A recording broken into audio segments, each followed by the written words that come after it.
Recently, I was leaving Israel. It was late at night, and my son Zev was helping me load the van that was going to take me and 3 other friends to the airport. I said goodbye to Zev. On the way to the airport, the driver, who was this big Israeli guy with a shaved head, no kippah, he was asking me about my son Zev. And I said I had to say goodbye to him because he's about to go into the army. He is a chayal boded, a lone soldier. A lone soldier is someone who is serving in the IDF, whose family is not in Israel, whose parents live abroad. So I told him that it was hard for me to say goodbye because he's going to be a lone soldier.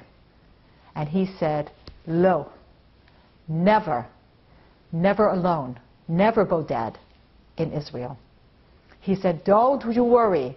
He will be invited for Shabbat, for Sukkot." And I have to tell you, it was very comforting to me. And I have to tell you that I felt bad because I kind of judged our driver. You know, this big secular Israeli guy. And here he is comforting me, telling me that we're one family. Just because his parents are abroad doesn't mean he'll be alone.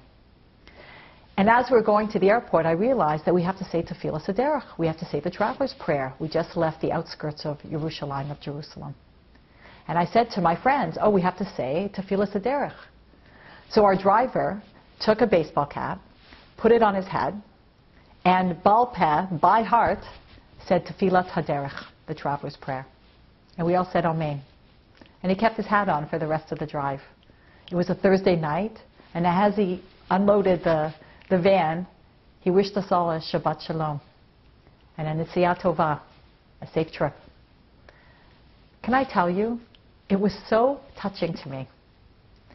And it also, I have to tell you, it led to a lot of emotion.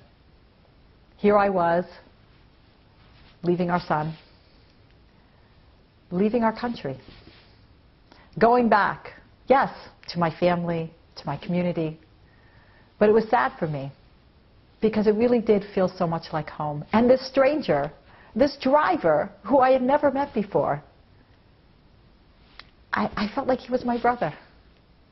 It was so reassuring to me, his words of comfort, that our son will be fine, that we should have a safe trip, that we should have a Shabbat Shalom.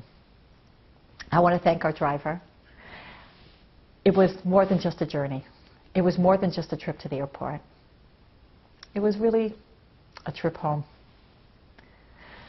I'm Lori. Almost Live.